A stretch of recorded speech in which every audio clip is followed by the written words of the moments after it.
আবাসের টাকা তো পেয়েছেন, তো এবার ডোনেশন দিন পঞ্চায়েতে। ঠিক এই সুরে মেমারিতে নাকি যারা যারা আবাসের টাকা পেয়েছেন তাদের কাছে পঞ্চায়েত থেকে লোক যাচ্ছে। মানে দ্বিতীয় কিস্তির টাকা তখনই ঢুকবে যখন প্রথম কিস্তির টাকা থেকে আপনি চাঁদা দেবেন। 1000 খানেক টাকা দিতে হবে, অত সহজ নয়। যাদের কাছে যারা এই ডোনেশন দেওয়ার কথা যাদের বলা হয়েছে তারা কি বলছেন আগে শুনুন। বলছে যে এই লিনটান পর্যন্ত ঢালাই হয়ে গেলে তারপরে নাকি আর টাকা দেবে না। ইনকোয়ারি করতে আসবে তখন বললো কি টাকা দেবে না, সার্টিফিকেট না হলে টাকা দেবে না, ওই পারমিশন না হলে 1000 টাকাই করে দিতে হবে। থেকে পারমিশন না হলে হবে না। আমরা বললাম যে সরকারি ঘর আবার কিসে পারমিশন লাগবে, তো বলছে কি পারমিশন না হলে ঘর হবে না, পঞ্চায়েত থেকে পারমিশন আনতে হবে তোমাদের। আমার নামে বাড়ি এসেছে, আমি গরিব মানুষ, আমি বাসন মেজে খাই, আমার ছেলেও নেই, স্বামীও নেই, কেউ নেই। আমার পঞ্চায়েতে টাকা দিয়েছে এই কারণে যে সেকেন্ড ইয়েতে টাকা ঢুকবে না, তার জন্য। আপনাকে কে বলেছে? পঞ্চায়েতেই বলেছে। পঞ্চায়েত কি বলছে?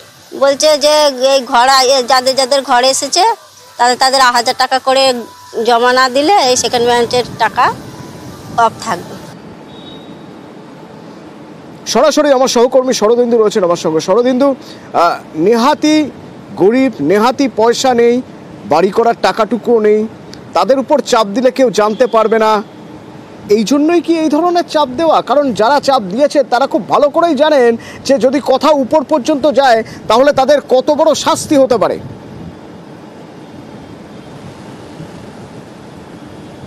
একেবারেই অতনু, এবং এই যে টাকা দেওয়ার ক্ষেত্রে পঞ্চায়েতের তেমন কোনো ভূমিকা নাই, যা কিছু হয় পোর্টালে ওয়েবসাইটের মাধ্যমে, কিন্তু তাদেরকে বলা হচ্ছে যে অনুমতি নিতে হবে। এর পরেও নাকি তাদেরকে অনুমতি নিতে হবে পঞ্চায়েতের, এবং সেই পারমিশন নিতে গেলেই তাদেরকে 1000 টাকা ডোনেশনের ফর্ম বিল ধরিয়ে দেওয়া হচ্ছে, এবং তাদের বলা হচ্ছে যদি এই ডোনেশন না দেওয়া হয় তাহলে কিন্তু পরবর্তী ক্ষেত্রে টাকা আটকে যাবে। স্বাভাবিকভাবেই দিন আনা দিন খাটা এই যে মানুষরা, তারা এই সামান্য টাকায় বাড়ি করবেন এই আশায় দিন বসেছিলেন, কিন্তু তাদের পক্ষে এই 1000 টাকা দেওয়াটা যথেষ্টই কষ্টকর। কিন্তু তারা বলছেন দুর্গাপুর গ্রাম পঞ্চায়েতের উপপ্রধান নিতাই ঘোষ তারা এই টাকা নিয়েছেন, যদিও তিনি এই সব অভিযোগ অস্বীকার করছেন। তিনি বলছেন ওন ফান্ডের জন্য টাকা নেওয়া হয় উন্নয়নের স্বার্থে, কিন্তু আবাস যোজনার কারো কাছ থেকে টাকা নেওয়ার অভিযোগ তিনি অস্বীকার করছেন। যদিও উপভোক্তারা সকলেই কিন্তু বলছেন যে আবাস যোজনার জন্যই টাকা নেওয়া হয়েছে, তাদেরকে সেরকমই আছে। উপপ্রধান কি বলছেন একবার শোনা যাক। যাদের বাংলা বাড়ি তাদের কাছে 1000 টাকা নেওয়া হয়েছে, অভিযোগটা যেটা আসছে এটা মিথ্যা পুরো।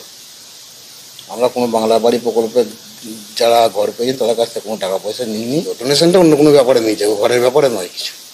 না পুরোপুরি মিথ্যা অভিযোগ। তো বললাম কনভার্সনের জন্য নিতে পারে। হ্যাঁ, ডোনেশন নেওয়া হয়। পঞ্চায়েত তো যে বিভিন্ন যে অনেক টাকা খরচা ডোনেশনের উপরই চলে। বাড়ি তৈরির জন্য নিইনি পয়সা। কেন আসবে না? পঞ্চায়েত বলেছে। পুরোপুরি মিথ্যে কথা বলছে। একজনকে নিয়ে আসুন আমার সামনে এসে বলুন।